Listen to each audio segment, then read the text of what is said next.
하나님의 말씀에 이렇게 보게 되면 어쨌든 뭐 십계명에 보면 간음하지 마라 뭐 이런 얘기 있잖아요. 이 부분들이 얘기가 다 이유가 있어서 그런 거예요. 이 부분들이 그 성경에도 보면은 성경의 말씀대로 살면 이런 일이 벌어지진 않죠. 여기 한번 제가 몇 개 맞으면 꼽아봤는데 성경의 마지막에 그 요한계시록 있잖아요. 요한계시록에 어떤 얘기가 나와 있냐면 두려운 말씀이에요. 이 말 잘 여러분도 한번 들어보세요.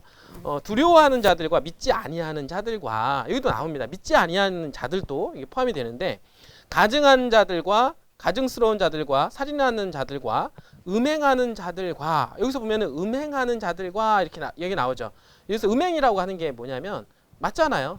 여심을 탐하고 남자와 여자 간의 어떤 그런 관계에 있어서 그런 음행하는 그런 자들과 그 다음에 모든 거짓 말하는 자들과 자들은 불과 유황이 타는 못에 참여하리니 이것이 둘째 사망이다 라고 얘기를 하는 거예요. 이 부분들 그러니까 불과 유황불 심판이 바로 뭐예요?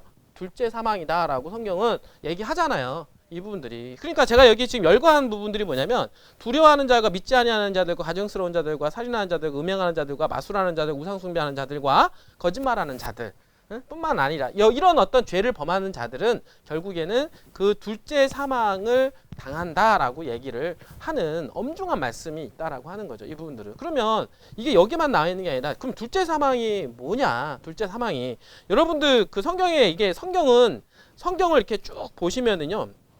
뭐가 있냐면 일맥상통하는 게 있어요. 어떤 부분이냐면 그 로마서에 보면 사도 바울이 쓴 그 로마서에 보면은 죄의 싹은 사망이요 이렇게 나옵니다. 이해가 되시나요? 그러니까 죄의 싹은 사망이요 하나님의 선물은 예수 그리스도의 우리 주로 말미암은 영원한 생명이다 이렇게 나옵니다. 그러니까 하나님을 믿음으로 예수 그리스도를 믿으면 거기에 대한 선물은 뭡니까? 영원한 생명이죠. 영원한 생명이고 그리고 죄를 범함으로 심판을 받는 게 있는데 그 심판은 뭡니까? 죄의 싹은 죄에 따른 결과는 뭐다? 사망이요라고 얘기하는 겁니다. 그럼 그 사망이 뭐냐? 여기서 말하는 그 둘째 사망을 얘기하는 거야. 이 둘째 사망. 그냥 우리가 어쨌든 우리가 어떻습니까? 어떤 사람이든 어떻습니까? 한 번은 다 죽잖아요. 우리가 그 죽음을 갖다가 죽음이라고 하지 않고 여기서는 그 죽음을 그 둘째 사망의 형벌에 들어간다라고 얘기를 하는 것이죠. 이 부분들이. 그래서 그 둘째 사망은 결국에는 뭡니까? 죄의 싹슨, 그러니까 죄의 결과로 얻어지는 그 결과물은 사망에 이르게 된다라고 하는 거죠. 그래서 그러면 그 죄가 뭐냐? 죄라고 하는 게 많은 사람들이 그 죄에 대한 부분들을 정의를 잘 못 내리시는 분들이 좀 많이 있죠. 이 부분들이 그 죄에 대한 부분들이 나오는 게 어디냐면 야고보서에 이런 얘기가 나와요. 야고보서에서 잠깐만요. 야고보서를 한번 봅시다. 야고보서에서 보면은 죄에 대한 얘기가 야고보서 한번 봅시다.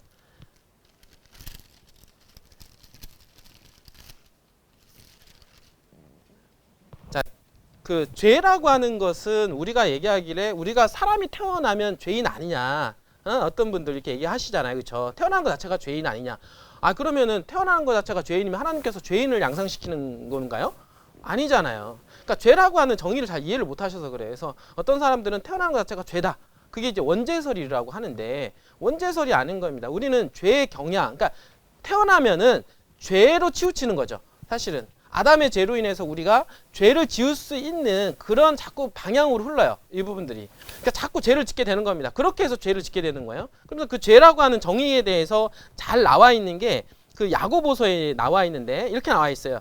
죄라고 하는 것은 어디서부터 시작이 되냐면 욕심이 잉태하여로부터 시작합니다. 자, 욕심이 잉태하여 뭐를 낳고요? 죄를 낳고 이렇게 시작을 합니다. 그러면 죄는 어디서부터 시작이 되냐면 욕심에서 시작이 된다라는 얘기죠. 그죠? 그러면 욕심에서 죄를 낳고 그 다음에 죄가 장성하여 이렇게 나옵니다. 죄가 장성하여 뭐가 낳는다? 사망을 낳느니라 이렇게 나옵니다. 결국에는 뭐냐면 우리가 보면 그 좀도둑을 한번 도둑질을 한번 하잖아요. 도둑질 한번 하고 나면 어떻습니까? 한번 하기 시작하면 어떻게 돼? 나중에는 좀도둑이 나중에 소도둑 된다는 얘기 나오잖아요. 이 부분들이. 그러니까 죄를 한번 지으면 이제 그 유혹으로 말미암아 죄를 짓게 되면 그게 시작이 돼서 씨가 자라기 시작을 하는 겁니다. 그 죄로 말미암아 그 죄도 자라고요. 부분들이 하나님의 의도 자라는 거예요. 이 부분들이. 그러니까 죄가 뿌려져서 그 죄가 내 마음에서 자라나는 겁니다. 그러니까 처음에는 조그만 죄였지만은 그게 점점 어떻습니까? 그 죄가 가려져서 점점 그 죄가 자랍니까? 안 자랍니까? 자라죠. 자, 예를 들어서 자, 박원순 시장이 안타깝지만 박원순 시장이 어떻습니까? 이거 보니까 뭐 비서 말고도 사람들 많이 있더라고요. 성추행한 사건이 많이 있다 하더라고요. 그러니까 처음에 어떻습니까? 시작점이 있었겠죠. 시작점이 있을 거예요. 누구나 죄를 범할 때는 시작점이 있을 겁니다. 그래서 그 죄를 범할 때 어떻습니까? 욕심이 있었겠죠. 어떤 욕심이요? 보면서 마음에 어떻습니까? 정욕이 끌어올랐겠죠. 이 부분들이. 그러면서 어떻습니까? 그 정욕을 이기면 괜찮은데 거기서 이기지 못해서 어떻습니까? 범하게 된 거예요. 이 부분들이. 그러니까 한 번 범했잖아요. 한 번 범했는데 거기서 어떻습니까? 따끔하게 누군가가 딱 제재를 해주면 괜찮은데 제재를 안 해주니까 어떻습니까? 죄가 가려졌잖아요. 가려지니까 이 죄라고 하는 것은요. 그 유혹이 있어요. 유혹. 한 번 죄를 지으면 또 짓고 싶은 마음이 있습니다. 자, 한번 여러분들 사람을 한 명 그 살인한 사람들이 또 살인할 확률이 있잖아요. 이런 것처럼 이것뿐만 아니라 모든 게 그래요. 죄라고 하는 습성은 한번 죄를 범하게 되면은 그 죄가 씨가 뿌려져서 죄가 자라는 경험이 있다라고 하는 거예요. 이 부분들이. 그래서 결국에는 죄가 자라서 어떤 경험을 한다? 사망에 이른다라고 얘기하잖아요. 그래서 그 결과는 뭡니까? 죄의 싹은 결국에는 뭐예요? 사망이다라고 얘기하는 게 그렇게 해서 나오는 겁니다. 그래서 그 성경에서는 얘기가 나오는 게 뭐냐면 예수님께서는 간음하는 것에 대해서 이렇게 정의를 하고 있어요. 어떤 부분이냐면 옛날에 보면 우리가 남자들 보면 남자는 시각이 약하고 여자는 청각이 약하다고 얘기하잖아요. 이 부분들이. 그 남자는 이제 이 시각이 약해서 이렇게 가다 보면은 이쁜 여자 가고 있잖아요. 가고 있으면은 이 시야가 돌아가요, 안 돌아가요? 안 돌아가요. 눈동자만 돌아가지. 이 부분들이. 그러니까 눈동자든 시야든 돌아간다는 거예요. 어쨌든 간에 이 부분들이. 그러니까 눈동자든 시야. 왜냐하면 어떻습니까? 근본적으로 태생 자체가 이 시각적으로 약해요. 이 부분들이. 근데 시각적으로 약하기 때문에 그거를 이 마음에 얼마나 컨트롤을 하느냐의 문제지 그 차이지 기본적으로 어떻습니까? 이쁜 여자 지나가고 섹시한 여자 지나가면 어떻습니까? 시각적으로 뭔가 보여지는 여자가 들어가면 기본적으로 이게 눈이 돌아가게 되어 있다. 이 부분들이. 그게 뭐냐면 그게 이끌림으로 어떻습니까? 유혹을 당하는 거죠. 그게 욕심이 생기는 거거든요. 이 부분들이. 근데 여기서 이렇게 유혹을 당해서 이렇게 보는 것까지는 죄는 아니에요. 그거는. 근데 죄가 아닌데 죄는 어디서부터 정의가 내리냐면 그 여성을 마음에서 품는 거 있잖아요. 그 마음을 어떻습니까? 품어서 이 마음속에서 행위를 하는 것 자체가 여기서부터는 죄다라고 예수님께서는 정의를 내린다라는 거예요. 그러니까 욕심까지는 아니다. 여기서 보면은 어떻습니까? 욕심을 어떻습니까? 잉태하여 죄를 한다 했잖아요. 욕심이 잉태는 해요. 사람들이. 그러니까 돈에 대한 욕심, 어떻습니까? 이성에 대한 욕심, 뭐에 대한 욕심, 세상에 대한 권력에 대한 욕심. 그런 거는 있지만은 그런 욕심이 왔을 때 어떻습니까? 내가 거기에 이끌려 어떻습니까? 품으면 이제 그게 죄다라고 얘기를 하는 겁니다.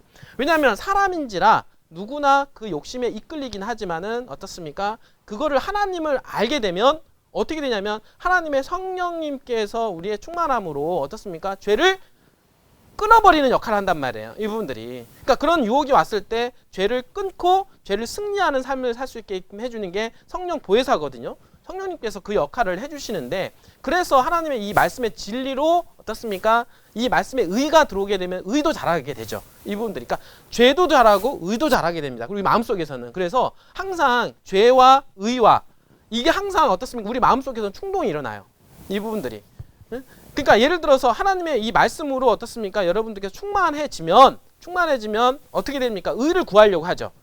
의를 구하려고 합니다. 의를 구하려고 하게 되면은 이런 욕심이 들어올 때 있잖아요. 내가 의를 구하려고 하는 마음이 생기기 때문에 그 욕심을 차단하게 되죠. 이 부분들이. 그러니까 차단하기 때문에 내가 죄로 자라지 않는단 말이에요. 이 부분들이. 그러나 내가 이 말씀과 어떻습니까? 이 진리를 내가 구하지 않으면 어떤 사람은 기본적으로 죄로 치우쳐지게 돼 있기 때문에 죄가 자랍니다. 죄가 쭉 자라요. 근데 어떻습니까? 내가 의로 끊어야 되는데 의로 끊지 못하기 때문에 어떻습니까? 여기에 유혹해서 넘어가는 거예요.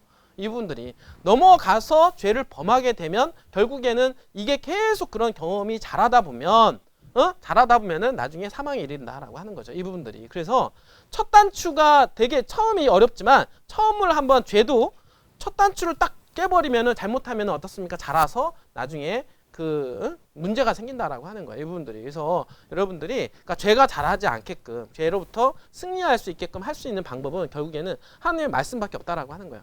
말씀과 진리로 내가 죄를 끊어야 된다라고 하는 거죠. 이 부분들이. 그래서 그게 바로 승리하는 경험인 거예요. 죄를 승리하는 사람한테 하나님께서는 어떻습니까? 면류관을 주겠다라고 하는 것이고 그게 바로 천국 복음이거든요. 이 부분들이. 근데 여기 보니까 어떻습니까? 아까도 그 음행하는 부분들에 대한 얘기가 나오는데 여기만 나오는 게 아니라 어떤 얘기 나오냐면 여기서 보니까 여기서 지금 골로새서에서 이런 말이 있어. 땅 위에 있는 너희의 지체를 죽이라.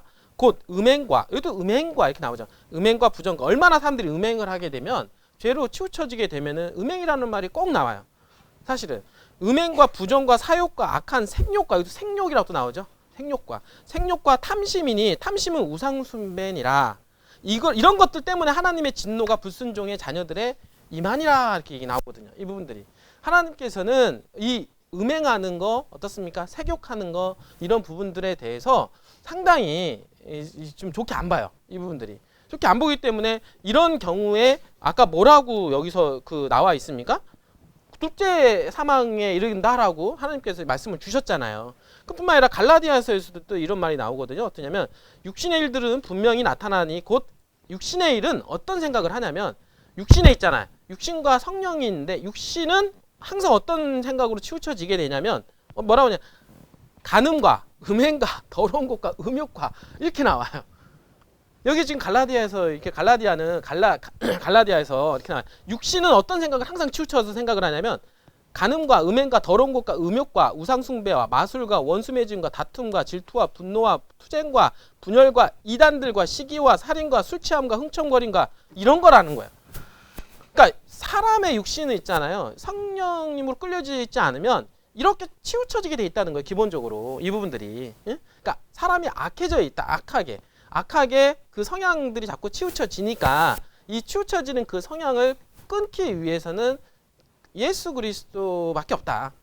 이 부분들이.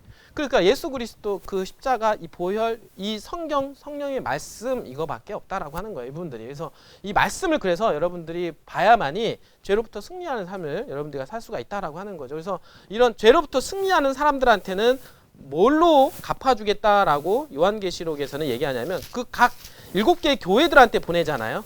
7개의 교회는 우리 하나님을 믿는 백성들이라고 얘기하는데 있는 백성들한테 7개의 그 교회한테 보내는 게 첫 번째 교회한테는 뭐냐면 생명나무를 주어서 먹게 하리라 이렇게 나와요.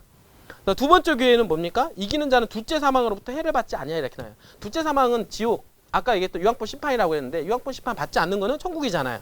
이 부분들이. 결국에는 어떻습니까? 세 번째 교회에도 어떻습니까? 여기 만나를 주겠다. 또 네 번째 교회에도 어떻습니까? 계속 이기는 자에게는 결국에는 이 내용 자체는 결국에는 천국 복음을 주겠다라고 하는 거예요. 그러니까 죄로부터 승리하는 삶 부분들이. 근데 죄로부터 승리하는 삶이 쉽냐? 쉽지가 않다는 거예요, 이분들이. 그래서 사도 바울도요 계속 죄와의 싸움을 한 거예요. 이분들이 맨 마지막에는 자기가 하나님의 복음을 이렇게 전했는데 마지막에 쓰러지면 어떻게 될까 그걸 고민하셨어요. 이분도 마지막 여태까지 어떻습니까? 의로운 삶을 살았지만 마지막에 유혹당해서 쓰러지게 되면 그 쓰러진 것으로 멸망을 당하기 때문에 그래요. 이 부분들이. 그래서 그 마지막까지 이 복음을 끝까지 간수하고 지키기가 쉽지는 않죠. 이 부분들이. 그렇기 때문에 왜냐하면 이 죄로부터 유혹에서 벗어나기 쉽지가 않다는 거예요. 결국에는 계속 이 말씀과 기도로 충만한 삶을 살지 못하면은 결국에는 어떻습니까? 이 둘째 사망에 이르게 된다. 그러니까 둘째 사망은 왜 둘째 사망이냐? 제가 얘기했잖아요. 한 번 죽는 거는 사람들은 누구나 다 죽잖아요. 특별한 경우가 있어요. 엘리야라든지 여러분들 아시겠지만은 엘리야는 죽지 않고 그냥 하늘에 승천하셨잖아요. 여러분들 그죠? 이런 경우가 있고 그리고 나서는 어떤 마지막 그 엘리야라고 하는 14만 4천들 마지막에 살아서 승천하실 분들 그 외에는 나머지는 한 번 죽음을 다 맛보게 된다라고 하는 거예요. 이 부분들은. 그래서 근데 죄의 싹은 죽음이라고 하는 게 그 죽음을 얘기한 게 아니라 죄의 싹은 둘째 사망을 얘기한다라고 얘기했잖아요. 왜냐하면 첫 번째 죽음은 의인이나 악인이나 모두 있게 되겠지만 어떻습니까? 의인들은 악인들은 모두 부활을 할 텐데 의인들도 부활을 하는데 그때는 예수 그리스도가 재림을 할 때 부활시켜서 하늘에 데리고 올라갈 것이고 그 다음에 악인들도 부활할 텐데 악인들도 부활시켜서 어떻습니까? 유황불 심판을 통해서 둘째 사망에 이르게 되리라 라고 얘기하는 겁니다. 이 부분들이. 이해가 되시나요? 그게 바로 둘째 사망이 그게 유황불 심판이다라고 성경은 얘기를 하는 거예요. 이 부분들이. 그래서 그 둘째 사망에 대한 얘기 그 성경은 얘기하는데 요즘에 교회에서 그런 얘기는 많이는 안 해요. 이 부분들이. 그래서 둘째 사망에 대한 그 심판이 바로 무엇이다? 결국에는 지옥불 심판이다.